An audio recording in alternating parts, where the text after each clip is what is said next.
go. Hello, I think I'm live now. Alright. Yeah, we're live. And, yeah, this is not Chankk or Macros this time. I am taking over the stream. I'm taking over the entire expedition. You're all under my command. This is Commander Nimdok with you. Greeting you from Basecamp. Forgot the number of it. Like, which Basecamp are we on? His 14? faithful priest, 14. Okay. Yeah, we are at Basecamp 14. And this week we're doing something different. We are interviewing Macros and Chankk instead of them interviewing someone else. So, yeah, welcome to the stream. Thank you. Nice to be here. The first thing I really want to ask about is, and I think you kind of touched on that on your last stream when you just like the halfway point. What kind of bizarre way of thinking that you were like? What kind of bizarre mood that you had when you were like, we're gonna start an expedition that's gonna last an entire year, and we're gonna go through like the entire circumnavigation of the galaxy? What kind of mindset was that? An entire year? Like, God damn, man. It's Macros. That's a very good question, Nimdok. And for my part, it was based on the experience of the Distant Worlds original expedition, where some explorers mentioned that to take their time going. So that was the reason for the duration of this expedition, that I wanted to give the participants on this expedition enough time to do their real life stuff and also do all the exploring that they wanted to do. So I think that was the I'm sorry, on a follow-up on that, if you don't mind. Yeah, like I said, faithful priest of the faith, Chankk Saotome, sitting in the co-pilot's chair. When you talk about having time to do all that, and you were originally expecting that it was only going to be you and Chankk, and that was it, was that still going to be your plan, to stick to the 1 year? Yeah, because I wanted to have the time, not only, well, basically for myself, to do all the exploring I could squeeze in between the waypoints. Yeah. If the expedition had turned out just to be Chankk and me, then same. Yeah. Giving us plenty of time to do all the exploration we could squeeze in between the waypoints. Yeah, and I mean, a whole year is a long time, and of course you kind of thought about like some people are going to get burnt out, some people are going to miss the bubble. Did you like? I know that like most of us here that are on this base camp right now, we're just so dedicated, like we're never going to leave. But is there anything that would happen in the bubble that would make you go back? Well, I do have a alt commander, so he can handle that. So I wouldn't. Yeah, that's the thing with alt commanders. Yeah. I don't do that. It's it kind of impedes with the role playing kind of aspect that I do. Yeah. Well, for my part, I don't think there's much would happen in the bubble that would cause me to go back. That being said, I have been back to the bubble one time already. But yeah, me too. That was just to do some refitting. Yeah. The other stuff that might happen in the bubble is when the FSD, the Guardian FSD busters comes online, then I will probably go back to do some more refitting to my ship. But now you mentioned if anything should happen in bubble, it is quite fortuitous for us to be here at the longest possible distance away from the bubble now that the Targoids are invading the bubble. So. Well, the Targoids were found now. Yeah, and go ahead, sorry. As many might know, I did some refitting also back in Christmas time. So I went back once. Yes, an entire new ship, I believe. Mm-hmm. Yeah, we see you with a T10 over there. Now the thing is, like, there's a difference between like stopping there for a pit stop and refitting, and just abandoning the mission here to go to the bubble. Like I am kind of conflicted on this pilot because I do have some combat experience, and yeah, I know that if I was there, I would at least be able to help with the fight against the Targoids. And now they're at like 50 light years away from Seoul. Yes, they are officially inside the center of the bubble at this point. Yeah, It is they are insane. 40 light years from Seoul. No. And it's one of those things that I kind of struggle with sometimes. Like, should I go back and start, fighting back? But But I don't you know, know, it Nimdok, is- for me so far, the narrative has been very poorly executed by Frontier's side, if you should ask me. And as long as the targets they are optional, then not much is going to happen. And I also saw a thread today where someone was asking why don't we hear any stuff about the Targoids, and why is there no urgency? And I think that's a big problem with introducing Targoids to a really dangerous universe. There is no urgency. Yeah, there's another problem with Targoid storyline. I was expecting it to be a bit more dynamic than it is. I don't want to progress Targoid storyline via community goals or USSs. But yeah, that's fair enough. Like I when it comes to the way they introduce it in the game, like in the mechanics, yes, I agree with you 100%. Like it could have been done a lot better. Maybe it's just my way to roleplay within the game. Like I tend to feel the way the universe is going, and I feel more connected to it that way. Even though when it comes to translating that into game mechanics, it kind of sucks. Like when I try to explain what elite means to me and to other people like who are not into space sims, I just go like, yeah, it's the best boring game that I've ever played. Because it's kind of Nice to put them down. I mean, that's very well put. I'm sorry to cut you off, but I mean, just to talk about, because I've mentioned this in my own, when you interviewed me, when I was refitting and fixing things at Heart and Soul, that was when the first Thargoid attack happened at Oracle Station, and something in me was just, I have no choice but to go back and do something because I'm still close enough. But at this point, it's far too far away for me to even think about. Yeah, we're at like what 60,000 light years away from Seoul, so it's at this point. it's the worst Yeah, time. we're on the opposite side. We're on the opposite side. Yeah. Well, Now, imagine if like to go back, Nimdok, is if it was life and death for the Sol system, if that be fought off, unless and if we didn't do it as commanders, then the Sol system would basically just disappear. And like if they started blowing up planets, you mean?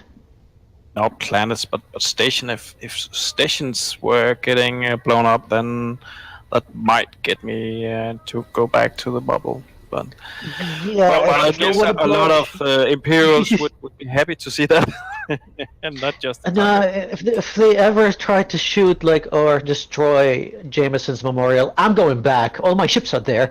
Like, come on. Yeah, mine too.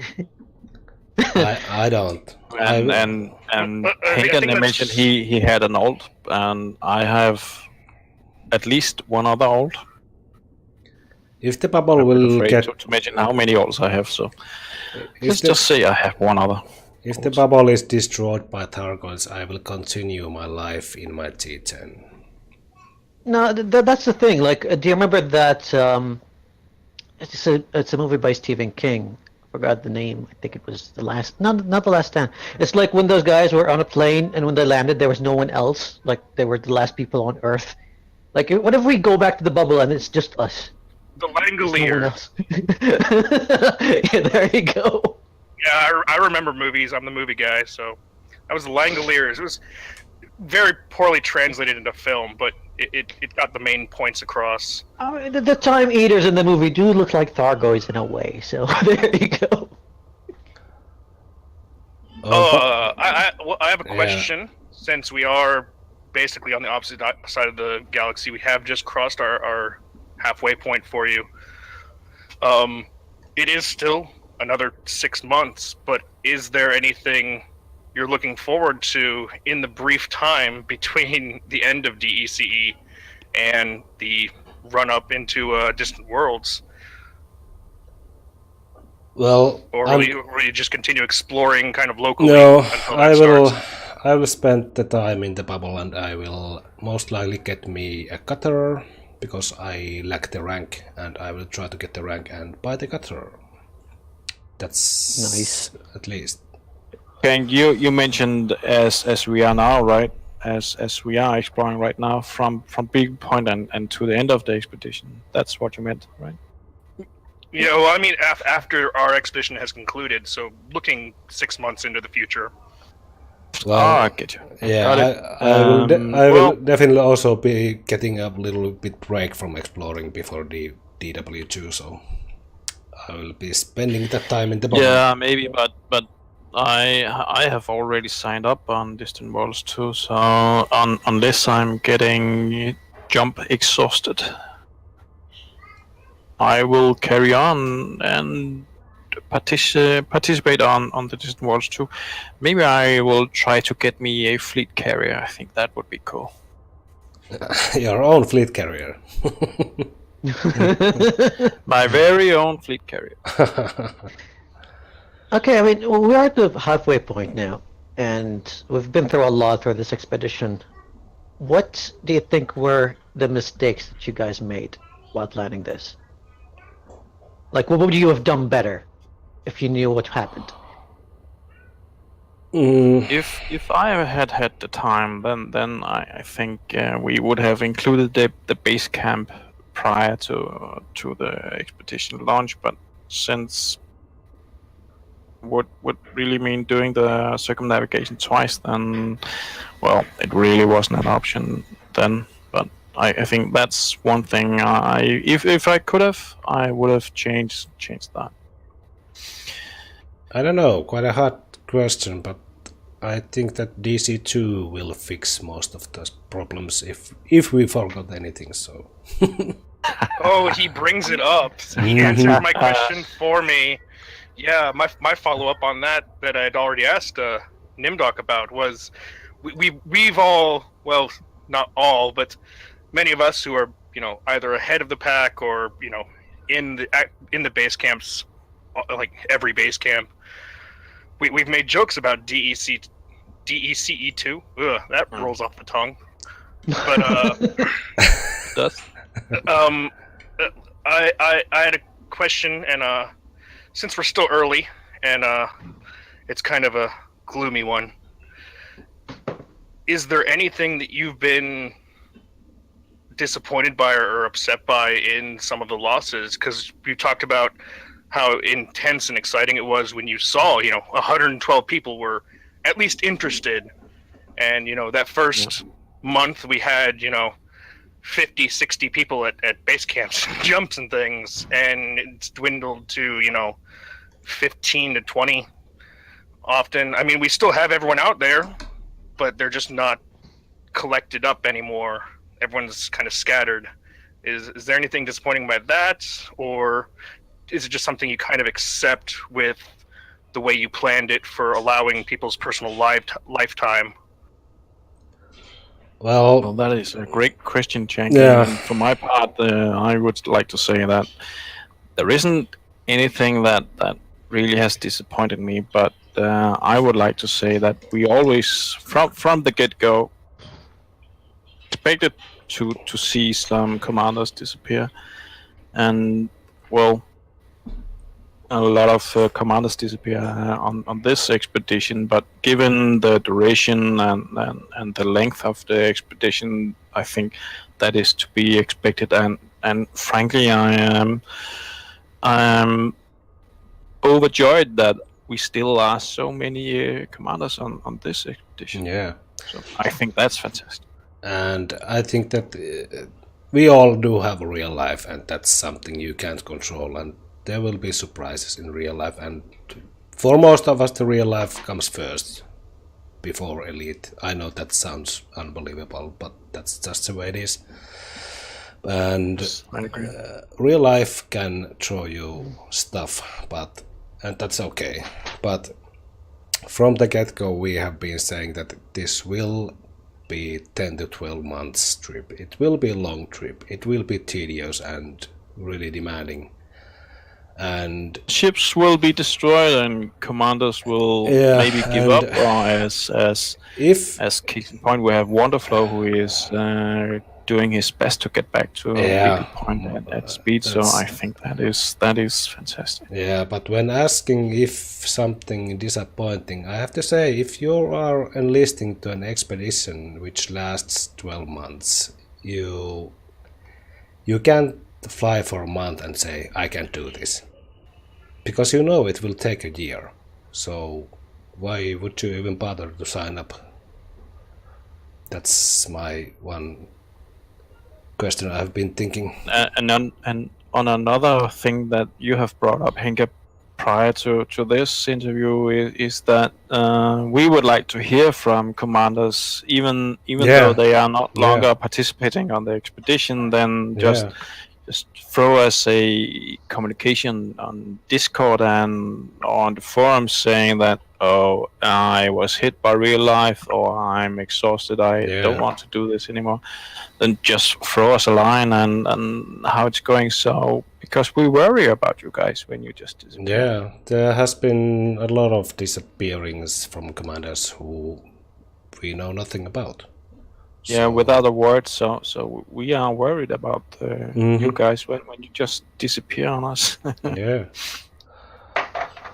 Fine, if you can. Yeah, that's fair. But sometimes people just consider like everyone, even the people who are involved in video games, just part of the game, and it's like this human element just gets lost. Like for some people, they would look at, okay, this is the Henke guy from DECE. I relate to you as a person because we talked multiple times, but for others who haven't talked to you probably personally, they would think of you at least like in their, like, I don't know, you're pretty much an NPC to them, which is kind of sad. But this is the nature of multiplayer games. Yeah. Like it's just a person in a game. Yeah. Yeah, it is, and some are more vested than others, and that's cool too. Yeah. And really, it is a game, so expect. It is a game, but expect much. I think being a part of an expedition, especially something like this, it's like I know the 12 people here right now. I know, if we get any more, I'll probably know exactly who they are, and they're not people that I would know personally very much, but they're people that I still consider my my friends and allies. When Henke is like, I'm sorry for my kid, screaming in the background, I'm just like, what are you talking about? That is the most human experience I've had in this game so far. Yeah, but it breaks the immersion. Oh, let's get Yamix here. He hates that word. Cytail wants us to know that Raxla is the only thing that would make him leave. What the hell is Raxla? I don't even know. Oh, Raxla is an ancient. Scary. Yeah, it's a myth. It's a myth from the books that might be a kind of Guardian Prime site that could lead to other galaxies. It's very confusing. Oh yeah, I did hear about that. I didn't read the books yet though. So yeah, I'm not. Oh, actually, when I got my triple elite, I was wondering what I should be doing with myself, and I've heard about Raxla. So I started this thread on the forum, which is a very popular thread from all the conspirationists. Is that the right word? Conspiration. Anyway, conspiracy theorists. Wanting to find the Raxla. So I've looked at the thread now, and let's see. Raxla is. in another galaxy with an alien construct that's a gateway to other universes. So in a way, it's the alternative version of the star path that you were talking about searching for. I believe Macros. The what was it? Yeah, what did you call it? Stellar Stream. Yes. Stellar streams, and that was the whole reason why I started this expedition, and also as a secret mission of mine is to see if I can find Raxxla on the outskirts of the galaxy, on the very edge of the galaxy. But then again, my expectation of doing that is not very high because, well, as most of you know, the edge of the galaxy has already been visited by a number of explorers already. So expecting to find Raxxla or even stellar streams is a very slim. But it's no secret anymore. You just told it. You silly man. So it's no longer a secret, yeah. So your secret is out now. It is. It is. Okay, let's veer away from this expedition. I want to know a little thing about you guys because you seem to be avid explorers. Let's start with you, Hanka. What was your first exploration trip? Distant worlds. You didn't do anything on your own before that? I'm not talking expedition, just a trip on your own. Actually, I left to trip on my own just few months before Distant Worlds was announced, and I got like 1,000 light years from the bubble, and then I just quit playing, and I don't remember how. I think I was 2 months for not playing Elite. I played other games and stuff. And then I saw the announcement of Distant Worlds. I was like, that's really something magnificent. So I came back, and rest is history. So yeah. So where did you go on that trip? I would like to say California Nebula, but I'm not quite sure. I didn't get far. Right. It was mostly 1,000 light years. Can't be more. Didn't get far. I was in my ASP, if I recall right. Yeah, my first one was in an ASP Explorer as well. What about you, Macros? What was your first trip? Well, I think I set my eyes on Sagittarius A on a fairly early stage in my Elite Dangerous experience, but I had to make 3 or 4 attempts on actually making it to Sagittarius A, and for that was that when I got a few thousand light years away from the bubble, I looked back and I thought, oh no, this is going to be a very long trip. And this was, well, my Elite Dangerous 2.0, and I think it was in Elite Dangerous 1.4, 1.5, I think. Range was jump ranges wasn't all that great. Yeah, pre-engineering as well. Yes, pre-engineering. and I got a bit scared of the distance, and oh no, I'm not going to make. What if I run out of fuel? And I did not, but I had to make 3 or 4 attempts on Sagittarius A before I actually made it, because whoa, it's a long way out there, and it's a long way home. I better get back. But then I finally made the trip, my first trip to Sagittarius A in my Anaconda. Nice. I did some buckyball runs, so I've been to Sagittarius A and above times. Do you have any other fond memories of other exploration trips that you did, other than that one? As Hanka said, he was on Distant Worlds. I was too on the Distant Worlds expedition, which was one of the greatest experience besides this expedition, of course. Mm-hmm. In that, so will always be the most significant besides this expedition experience for me in Elite Dangerous. It's really awesome to be in that expedition. I mean, you seem to have done a few expedition trips on your own. Like, what would you say is like the merit of having a group with you rather than just exploring on your own? Because I see advantages of both ways. I enjoy exploring on my own, which anyone who would look at my ADSM account would be able to tell. I just get just go on my own and just do stuff. But there's also a merit in doing this. So, for you, what do you think is the best about having a group against being on your own? The best thing for me, and the other major reason why I invited other commanders to it's because it gives me focus, and it makes sure that I stay on target. I stay on the expedition, and I do the full circumnavigation because I know I'm not alone in this. If I were to do this expedition on my very lonesome, then I would probably at some point be exhausted, or I'll continue this another day, and then I will never get the circumnavigation finished. But doing this in a group with all these excellent commanders, present company included,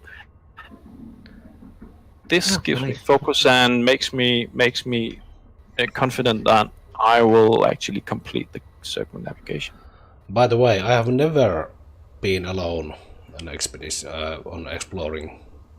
I have always been on an expedition, or at least with one other commander. And that's something I really need to do.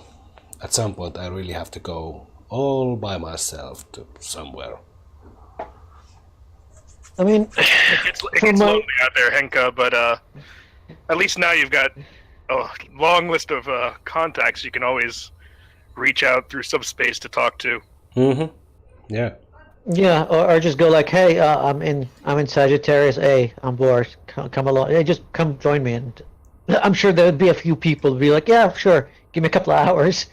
Mm-hmm. Which I have to say, just personally, I had a little bit of a panic moment a week ago. As some people might be aware, I saw Ruckus out where I was looking for Basecamp. And Basecamp in about a month or something.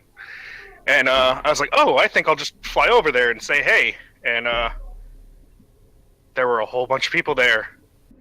Scared the crap out of me because I did not expect to see people out in the middle of nowhere. And I found out they are the forward party for the Beagle Point expedition. They are not space zombies. They will probably not eat our brains. Are you sure? I mean, let's hope not. No, there is. I mean, this is my first expedition. I did a lot of exploring on my own. There is a beauty when it comes to the serenity of space. When it comes to you exploring on your own, it's an overwhelming loneliness. It's almost like if you're going on a road trip on your own or a long drive. You're alone with your thoughts, your ship, and space, and weird things happen in your brain, and that's what we call space madness, which I kind of enjoy. I don't know about space madness, but I know what it's like when you lose motivation. Well, losing motivation is one thing, but for me at least, you've never explored long enough until you start arguing with your ship's computer out loud in person. Well, I tend to argue with the route clutter when it's not doing a good enough job of plotting my route, so I argue with the route clutter. Oh, we do have a question coming in that I think we should probably take care of pretty soon. Where are we jumping from? Do we actually plan on jumping from 2 kilometers above the ground here? Yes, we are. We are jumping from 2 clicks off the ground, and I run fairly cool in my Anaconda, so I just tested. I have a system for you. Spool up of the FSD, but if you guys could do a test too of spooling up your FSD and see if you overheat, then. If you do overheat, we can change plans and go a bit higher. But so far, the plan now is to jump from 2 clicks above the base camp. By the way, I've got a site for you too if you want. Chua Ahon DZH B290. It's literally right above the ring, directly in front of us. By the way, the That's camera. the one I have selected as the target. Camera doesn't work at this height. It thinks that we are at the planet, so I can't get really far. The camera. Oh, you need to learn how to use the glitch. Alt cam, free cam. Just like double click it, and it'll unlock your camera to 3,000 meters. What? If you hit your camera command, and then immediately hit your free camera command, it will put your camera in front of your ship into an unlocked camera mode that's probably only meant for dev use, and it will let you get out to 3,000 meters. Oh, but I mean, normally when we have been at normal space before this jump, I have been able to use the camera much further, but now because we are so close to the surface, I can't get really far. So. And I'm spooled up, and I'm fine at 65% heat here, though. So. Yeah, I think only Eleanor might have problems. Well, that's a dolphin. I mean, what can he do? No, and we're jumping in 30 minutes? Yeah. Yep. Sweet. Jumping in 30 minutes. I think this is the first time we jump from a surface. I think so too. Macros, I mean, Henka's given his answer on his solo explorations that led him into becoming an explorer. What got you out here that inevitably led to this after all the years you've been flying? Well, I've always enjoyed flying with others, and as Henka mentioned when we talked about space madness for me would be if I were to do this alone, then I would probably lose motivation and head back to the bubble and do other stuff with. By the way, command. That's the reason. I'm just that's curious the reason about why I haven't been alone, because I really also enjoy flying with others, and that's something which I fell in love back in with Distant Worlds. So for both of you, it's actually being part of the expedition and being in a group that motivates you to explore. It's not just the purity of exploration itself. It's actually being kind of a group travel thing. I suppose I should try it first, because I have, as I said, I have never tried solo exploring, so I have absolutely no idea what's it's all about. Well, exploration it is in itself. I can do that alone, but for this expedition and for the target of the expedition, the circumnavigation itself, well, that is a goal for me. And if I should have a good chance of completing the goal, then I would have to be in a group. Otherwise, I would probably lose motivation and just skip the goal when I'm 1/4 finished or halfway finished. So the group makes me on this goal. You get a motivation loop that's actually motivates you even more. It's nice. It is, but then again, exploration itself, I don't have to do that in a group, because I can go to anywhere in the galaxy and do my exploration. But that's just a simple point A to B exploration trip. So, I mean, you both were like veterans when it comes to exploration, like exploration expeditions. Like you both were in Distant Worlds. I wasn't in Distant Worlds because I was moving at the time, so didn't have the time to do it. So what's the main difference between being a part of an expedition and leading an expedition like you're doing now? I'm not leading anything. Well, you kind of are, whether you like it or not. No. Well, leading an expedition gives you a bit more responsibility, but I have to be honest and say that most of the bulk of the work for my part was the actual planning of the expedition, finding the waypoints. organizing the trip, and after we left, there's not been really much work for me to do because our scout team has done such an excellent job of finding very excellent base camps for us. Yes, and I think this would be a good time to point out both personal thanks and thanks on behalf of the expedition for this beautiful site we're seeing to Commander Arnaldo, who found it for us. Yeah. It is a great sign. Yeah. It really is. Yeah, I just have a thing for rings, so it's a beautiful view. I'm too scatterbrained to be to be a scout. I can't. Like, you set me in front of an expedition, I'm just gonna keep going and going until I hit whatever. So not gonna work for me, unfortunately. You know what sucks? I had a question, but now I forgot what it was. Oh yeah, now I remember it. Yeah. Out of all the trips that you made, like I bet you guys have seen so much of the galaxy by now. What was the one thing that you always remember, or that you always had, like one of your top view of this galaxy of ours? I think Bernard's loop is a spectacular site to visit because there are so many nebulas close by to Bernard's loop. So I think my trip to Bernard's loop is one that I will remember as one of the most spectacular. Yeah, it must be. And it's close to the bubble, so. Yeah, it must be one of the nebulas for me too. But one of the best experiences for me was back in with Distant Worlds when we crossed the Abyss, because Abyss was something which was warned about many times, that there really is star density is really low there, and I had 26 light year Python, and crossing the Abyss is one of the best experiences in my whole exploration career. It was exciting. Did they have a lot of permit locked systems back then as well?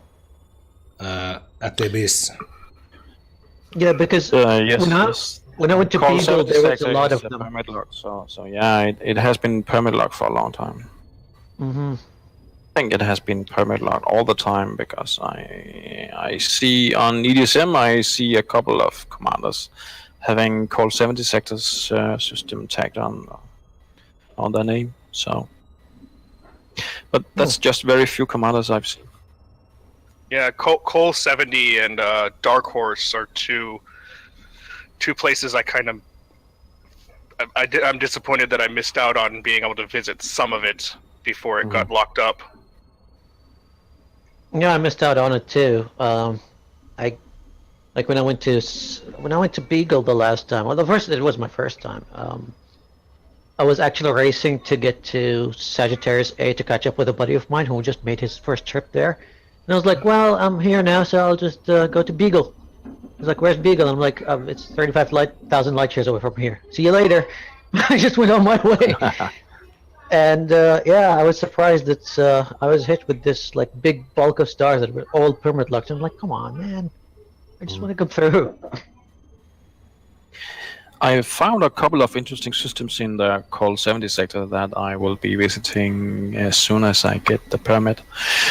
Some people also theorize that God Homeworld is located inside a permit lock zone. I think that's a good explanation. I mean, it could be either Thargoids or something related to the Guardians, or maybe even a third race. We don't even know. Or it could be just something that the developers held on to, just to think of something later. I think that's actually a theory for if you have ED Discovery.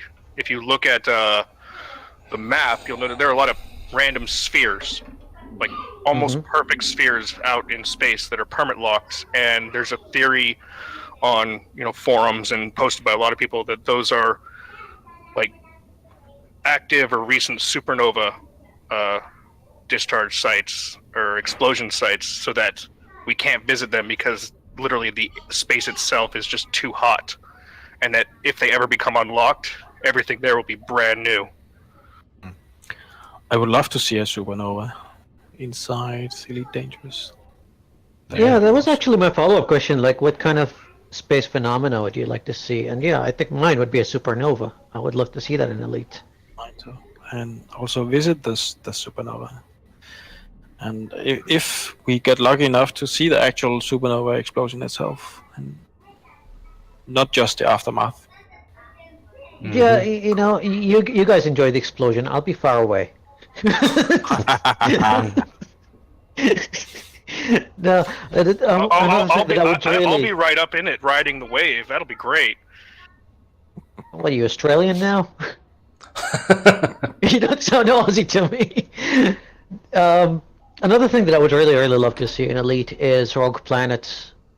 I mean, I don't know how they're going to map those into the game because, again, our FSD system locks into stars, and rogue planets, well, by definition, they don't have any stars to orbit. But I still would love to see that one day. One theory of Raxxla is that it is placed on or nearby a rogue planet traveling from system to system. Are sort of connected to the Raxxla myth. Yeah, and there's also a. I mean, they promised to add meteors to the game like ages ago, and they didn't happen yet. So I don't know what's happening with that. Asteroids are meteors and asteroids are actually in game. We just can't see them because if you haven't noticed, when you travel from the primary star to a station in some random system, you may get slowdown messages on your heads-up display. And some of those are actually caused by meteors or asteroids that you get nearby, but you cannot see them because they have not been implemented visually just yet. I thought those were the asteroid belts. Those are actually meteors and asteroids that you get close to. Interesting. Well, speaking of things being implemented, how are you all enjoying the new colors and planets of 3.0? And it's a vast improvement. How much are you looking forward to the possible fall drop before we actually finish? Much. I think that will make the exploration side of Elite Dangerous even more interesting than it is now. Yeah, and I'm very much looking forward to it. Yeah, oh look, there's someone. Okay, someone is free falling. Yeah. Johnny is. Oh man. Oh no. Oh shit. What is going on? I think Free falling. I think he can manage. He's safe. He recovered. Yeah. Oh, that was close. That was close. Oh god. He was. We all watched that coming in, and then he turned and just kept on going down. And every one of us just, oh no. Oh, he was close to the surface. Yeah, he dropped like a rock. I warned him. I warned him Like when I winged him up and gave him a beacon. I was like, "Watch out for gravity!" And we're all hovering 2 kilometers above the surface. So. That was I mean, close. we could have used some fireworks. Why not? I mean, it's a party. Not too grim. I'm sorry. No, I was kind of. I was listening to the news on the Galnet thing earlier, and I don't know which faction decided that it was a good idea. That's because of the Thargoid attack and everything. They started crowdfunding a party, and they called it the Party of the Century, because we need to be happy before we get destroyed. And I got so pissed off for no apparent reason. Even though it's a game, I was like, no, those fucking bastards! Like, how dare they? See that's you know that's something I talked about in my interviews. Trolling that would be something I could get behind.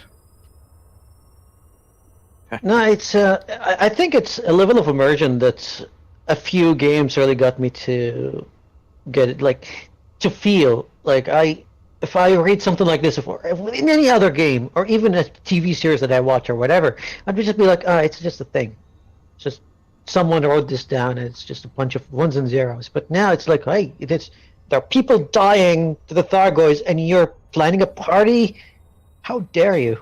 Like I was legitimately angry at it. Hey, but if the world's going to end, why not? Oh well, it's far from ending now. Like there's a chance to fight them off.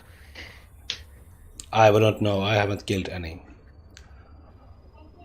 Now, back when I was in the bubble, like the Aegis weapons were not really that good, so I tried, and yeah, they kicked my ass. It wasn't pretty. I lost a crew member in my brand new T10 super duper Thargoid killing spaceship, which it isn't. So I lost a crew member.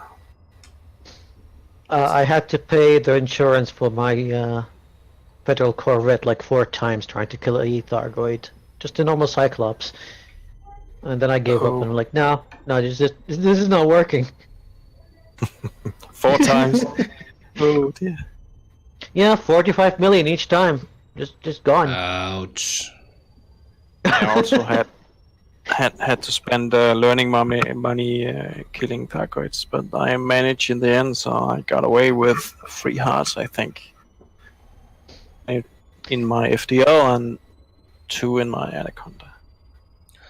Oh. I mean, speaking of money though, like there's a debate. I mean, everyone who's on the forums or YouTube or whatever, whenever they're talking about elite, the whole idea about grinding for money just to get one of the big 3 is always a hot topic. And I would like to know what your thought. Like, let's start with you, Henke. Like, what do you think about the current model when it comes to making money in elite and how you spend money in elite? Is it good? How would you improve it? Or is it just grind for the sake of grind? Just let me know. Well, I don't know, because I have mentioned this before, that money has never been an issue for me in Elite. It's always a side project. I have never cared about money. Even at the beginning I was like, I don't want to get rich fast. This is cool. I liked all the small ships and being poor and trying to manage in the big galaxy. So I don't understand all the talk about how to make money, because I have zero interest in that. And I have played from since beginning, and I consider my assets being quite low, considering I have been playing almost 4 years now. So, but that's mostly also because I have done mostly exploring, and I don't really like combat that much, which would bring some money, but I like to explore. But yeah, money has never been any kind of interest for me. It can buy things, but I really don't need it at the moment. Yeah, once you get your cutter and you want that grade A8 fuel scoop, you will need some money. That thing costs like 350 million. Yeah, but then again, those big 3 ships has there's another goal. They have, or as they have never been my goals. I bought Anaconda after long thinking. Initially I didn't even want Anaconda. Then I bought it and I liked it. And then I got the Corvette. And now I'm going to get the cutter, but they never has been any goals for me. My goals are in exploring and other stuffs. But I don't care for the money or the big 3 ships. Macros, your thoughts? Well, I enjoy flying the big ships, so obviously credits is an issue. And I remember the time it took for me to get my first Anaconda, and it took a really long time because back then there wasn't any obvious exploits, or not anyone I've heard of. So I think as the situation is now, then it may be too hard to get money, but then again, there has to be a balance. I did the passenger runs too with the latest exploits with Smeeta's run and doing that 200 million credits an hour thing with the passenger missions. But I was just saving up for my Imperial Cutter and my Federal Corvette. But I fear that if a new commander, he or she will miss out of a lot of things, trying all the different ships in Elite Dangerous. If you go directly from a Sidewinder and almost directly to a Federal Corvette or your Imperial Cutter or your Anaconda, for that matter.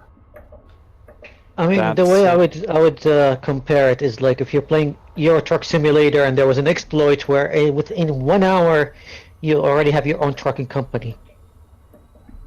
So it's. I mean, I don't know if you agree with me or not. But I think too that that's a bad thing, but only because you are missing out on a lot of gameplay that you just skipped by doing an exploit. So. Yeah, but so what would you say to the argument that the actual gameplay that you have to go through, the grinding and finding different missions that you enjoy or maybe sometimes even not enjoy just to make the money that you need, and then there's the rank grind if you want any of the locked ships under, a Federal Corvette or Cutter. But some people would argue that gameplay, that's what you call gameplay, is not even fun to begin with. So they just want that big ship, and that's what they want from the game that they paid for. So what would you say to those people? I don't know. I have never grinded anything. For me, it's all gameplay. Yeah.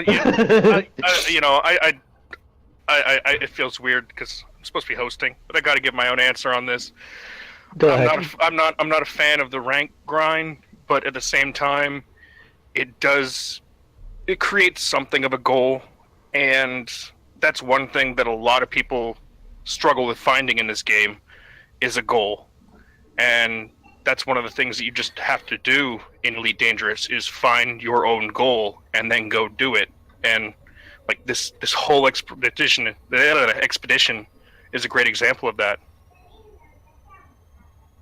Yeah, I mean, the game didn't tell us to do this. Like, this is just crazy. Macross, you were saying something? Yeah, I'm thinking that the word grind is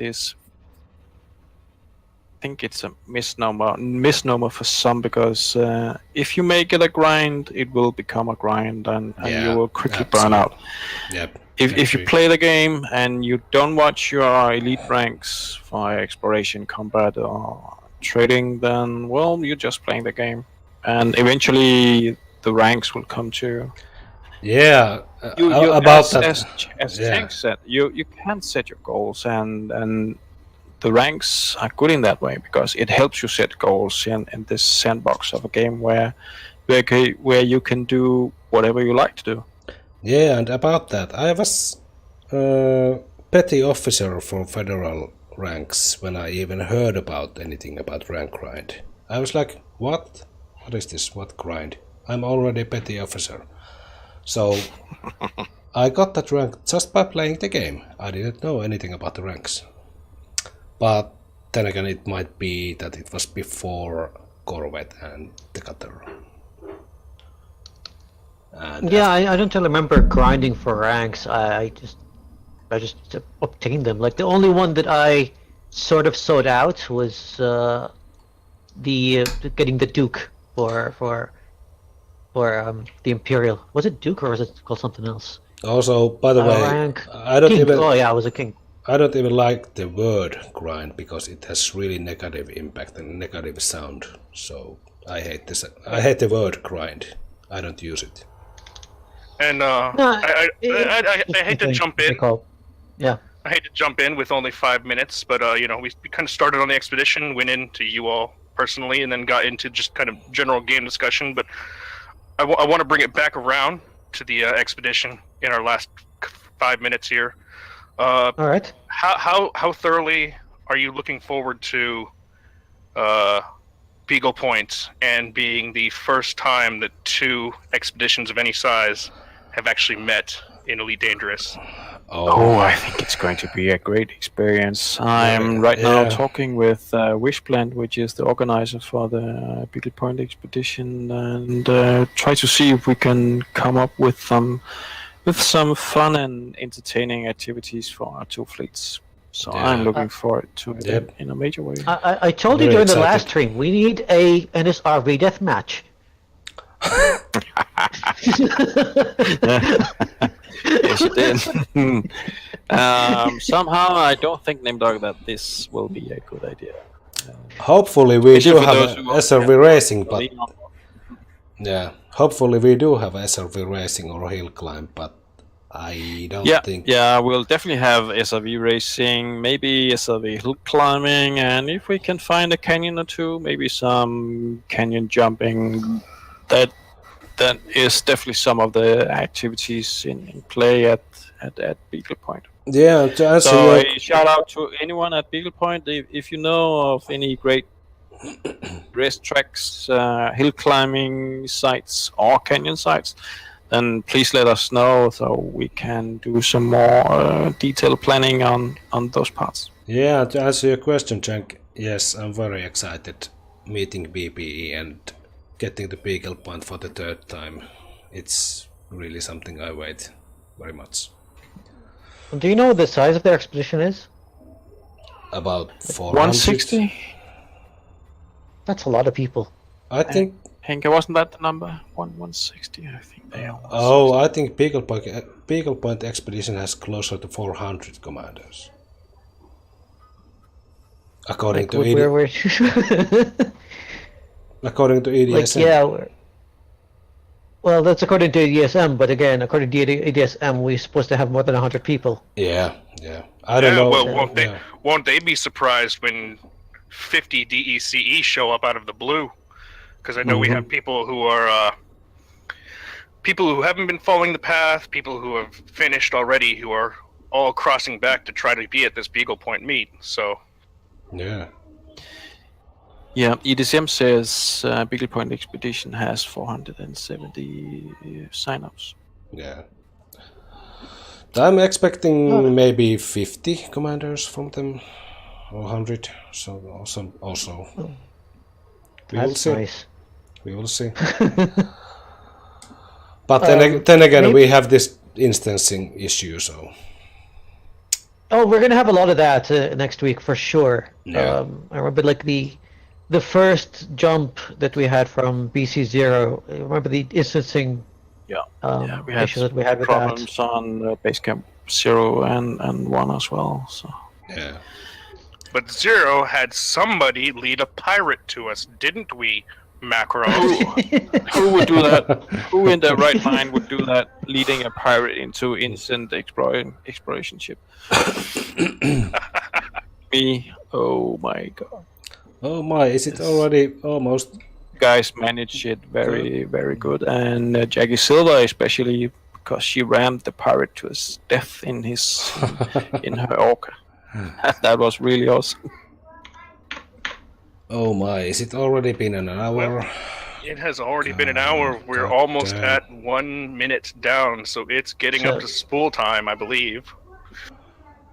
Spool time, cool time. As usual, I will stay behind and film this nice jump we have here. Yeah, sure. I mean, one. It's been. Oh well. What I was going to say is at the end of this, even though I had a bit of a burnt out, like last week, once I got back into it, like I am having so much fun with you guys. So, thank you for organizing this. Thank you for inviting me here again. Thank you. And we'll see you at Beagle after this. Yeah. And I think we should close out the same way you two both do. Any final words? I have some final words. I have a quote from Carl Sagan with a mix-up from my part. And the quote goes, "It's been said that astronomy is a humbling and, I might add, a character-building experience." That is the quote for Carl Sagan. And my addendum is, and that goes for a circumnavigation of the galaxy too. I will say, see you guys in Beagle Point. All right, it's been fun. This has been a lot of fun. All right, and we are launching. Next stop, Beagle Point. See you guys there. Bye bye.